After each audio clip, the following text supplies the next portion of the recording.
The Cockroach by the Canadian poet Kevin Halligan was first published in the Poetry Review, the quarterly magazine of the Poetry Society, in 1999. It follows the speaker's observation of a cockroach as it walks across the floor in front of him. Initially, it seems calm and purposeful, but as its journey progresses, it becomes increasingly agitated, and its movements grow haphazard and directionless until it finally comes to a complete halt. It's only during the poem's closing lines that the speaker makes the connection between the cockroach's plight and himself, as he sees parallels between the cockroach's restlessness and his own inner turmoil and existential angst. The poem is written in the form of a Petrarchan sonnet, named after the 14th century Italian poet Francesco Petrarca. Petrarchan sonnets comprise 14 lines. They have a base meter of iambic pentameter, di-dum, di-dum, di-dum, di-dum, di-dum, e.g., I watched a giant cockroach start to pace, although Halligan does in places use a technique called metrical inversion, where one metrical foot is substituted for its mirror image. Here he substitutes the regulation iamb, di-dum, for a trochee, dumdy, e.g., skirting a ball of dust that rode the floor. This prevents his verse from becoming too monotonous by creating rhythmic interest. The poem's 14 lines are divided into an octave, i.e. 8 lines, which is further divided into 2 quatrains, and a sestet, i.e. 6 lines, which is further divided into 2 tercets. A sonnet's rhyme scheme is dictated by this structuring. In the case of the cockroach, we have a rhyme scheme of A, B, C, D, C, D in the octave, and of E, F, G, E, G, F in the sestet. Halligan also uses enjambment and caesura to modulate the rhythm and pace in order to enhance the poem's meaning. Sonnets also usually have a volta or turn, marking the end of line 8 and the beginning of line 9. Simply put, the octave usually presents a problem or a situation, while the sestet either comments on the problem or provides a solution. The volta in Halligan's sonnet, however, is more elusive.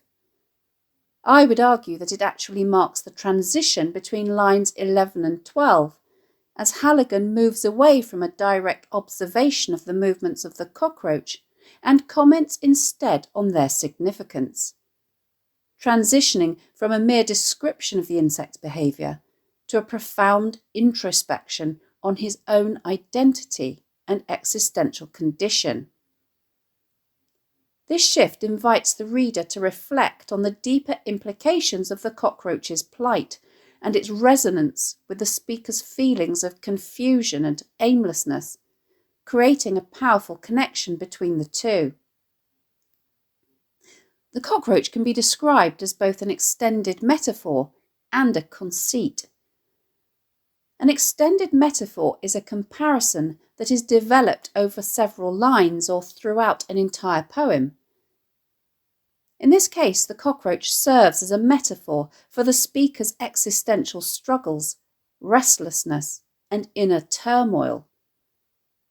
The details of the cockroach's behaviour, its initial calmness, subsequent agitation, and ultimately erratic movements, are intricately tied to the speaker's reflections on his own life and emotional state. A conceit is a more complex and elaborate form of metaphor, often making a surprising or unconventional comparison between two seemingly unrelated things to suggest deeper philosophical and existential themes. Cockroaches are often associated with filth, decay, and undesirable living conditions. They're generally viewed negatively in literature and culture. Comparing a human experience of existential angst to a lower form of life that many people find repulsive can be surprising because it juxtaposes the mundane, even grotesque, with profound human emotions.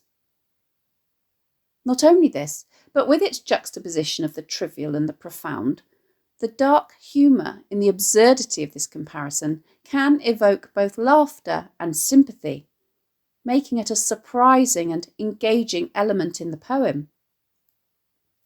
The comparison evokes a sense of shared experience between the speaker and the cockroach, leading to reflections on broader human conditions such as anxiety, purpose, and the struggle for meaning in life.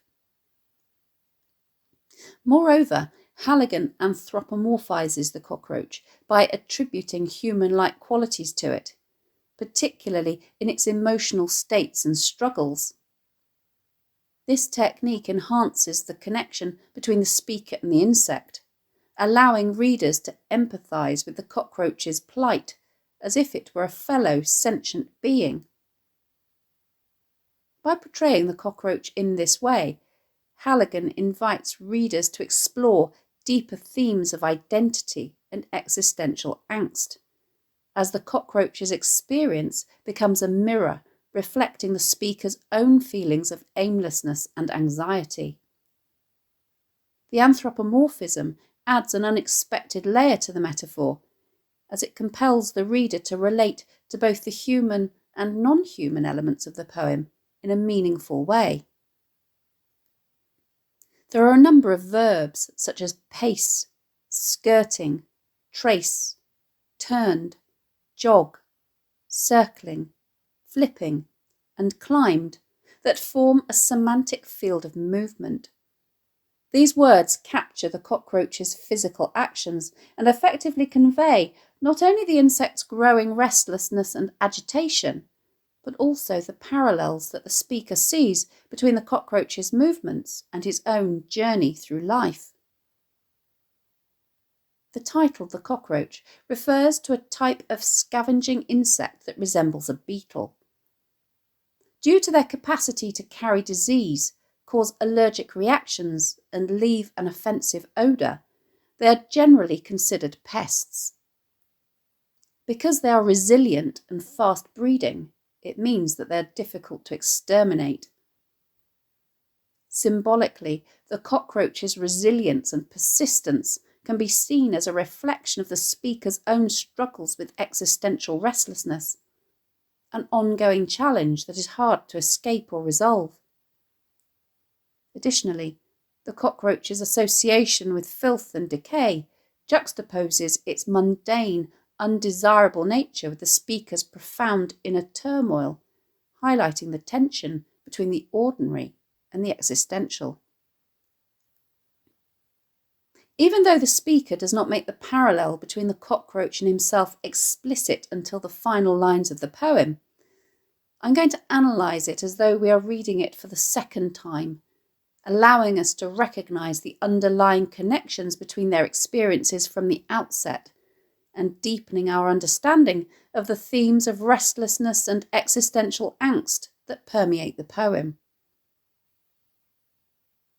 The poem begins with the speaker's attention being caught by the appearance of this large insect as it makes its way in front of him across the floor. I watched a giant cockroach start to pace, skirting a ball of dust that rode the floor. Instead of immediately killing and removing this pest and health hazard, he seems to be fascinated by it. The verb pace suggests walking purposefully at a steady speed, as he watches it make its way around obstacles without too much of a problem. Note that this already implicitly anthropomorphizes the creature by suggesting an inherent sense of purpose. Unlike more neutral or instinctual verbs like walk or scuttle, for example, pace conveys a deliberate and measured movement, often associated with human contemplation or anxiety. This choice of word establishes a connection between the cockroach and the speaker, as it invites readers to consider the insect's actions in a more humanized light. If we consider this image in the context of the parallel that the speaker draws between the pair of them, the cockroach's pacing and repetitive movement could suggest an internal restlessness, a common sign of existential anxiety. This could symbolize the speaker's own inner turmoil, feeling trapped in monotonous or unfulfilling routines, where daily life feels like pacing the same path over and over, without clear meaning or direction. This anthropomorphism becomes explicit in the next lines. At first he seemed quite satisfied to trace a path between the wainscot and the door. The speaker first gives the insect the personal pronoun he rather than it. He then also attributes it with human emotions by describing it as being satisfied with its choice to move between the wainscot, which is an area of wooden panelling on the lower part of the walls of a room, and the door. The cockroach appears content in its repetitive movement, much like how people can initially find comfort in familiar routines. This satisfaction, however, is fleeting, and the comfort of predictability soon turns into restlessness. But soon he turned to jog in crooked rings, circling the rusty table leg and back. The measured pacing has now become a jog, suggesting that the cockroach has been seized by some kind of feeling of urgency or agitation. Not only is he moving in rings, suggesting that he's going nowhere, but these are also crooked, suggesting a sense of disorientation and lack of control in their haphazard nature. This erratic movement could perhaps symbolize the speaker's growing awareness of life's unpredictability and the loss of clear direction. This disorientation can be linked to existential angst, a concept that reflects the feeling of anxiety when individuals confront the meaninglessness of life or realise that they have no clear path forward. The rusty table leg evokes decay and stagnation, perhaps reflecting the speaker's fear of ageing, deterioration, or wasted time. The cockroach's erratic movements result in him flipping right over to scratch his wings, as if the victim of a mild attack of restlessness that worsened over time. The cockroach's frantic behaviour can be seen as a metaphor for the way individuals sometimes can't help self-sabotaging or acting irrationally when overwhelmed by existential anxiety. The mild attack suggests a psychological or emotional disturbance that is not outwardly catastrophic, but that is still disruptive enough to affect one's sense of stability. Seemingly having righted himself, after a while he climbed an open shelf and stopped. Note the use of caesura here, the first instance in the poem. Combined with enjambment, which visually separates the two parts of the sentence, Halligan effectively creates a feeling of achievement on the first line, which is then quickly dispelled on the second as he unexpectedly comes to a halt. The caesura, which occurs after only 2 syllables, effectively stops the reader abruptly at the same time as the cockroach. Although the cockroach is now on a high vantage point from which he can survey his options, he seems to become overwhelmed by uncertainty and immobility in the face of choice. Rather than clarity, this new perspective only brings confusion. This moment of paralysis, where the cockroach is uncertain where to go, could perhaps echo the human experience of being confronted with too many choices, all of which seem equally unclear. In existential philosophy, this reflects the burden of freedom, the overwhelming responsibility to make choices in a life that has no predefined meaning or direction.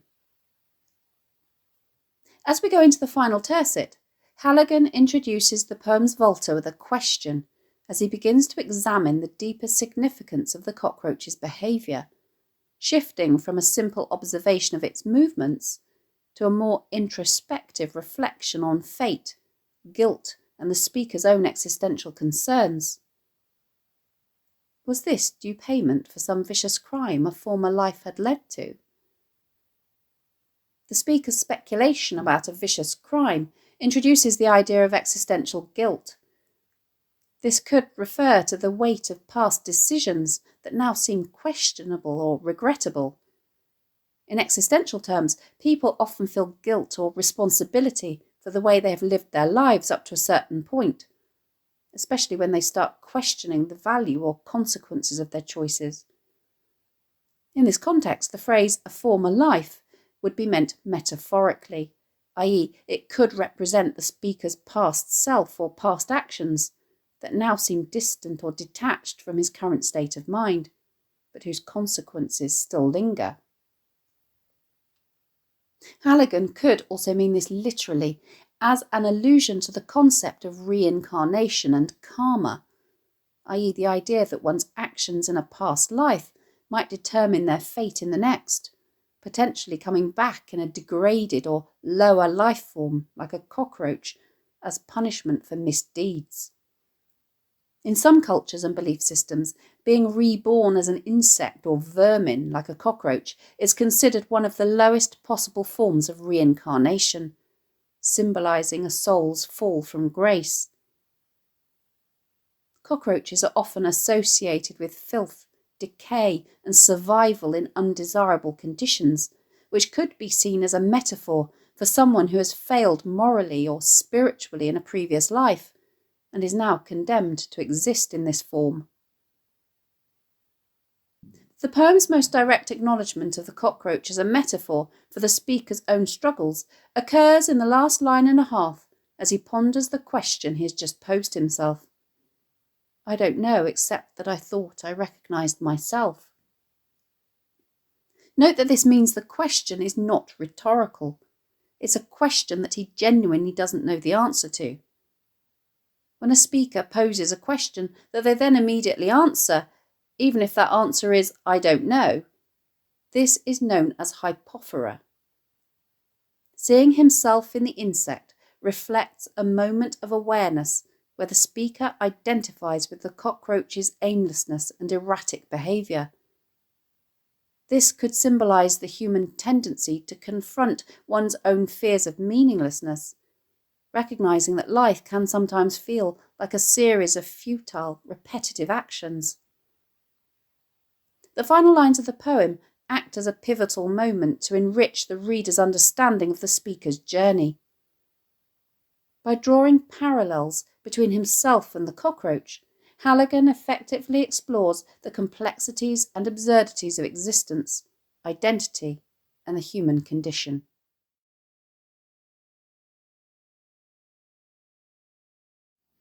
Thanks for watching. If you have any questions, please let me know in the comments section below and I'll do my best to answer them. Don't forget to subscribe to my channel for more videos on English language topics and exam techniques and English literature texts.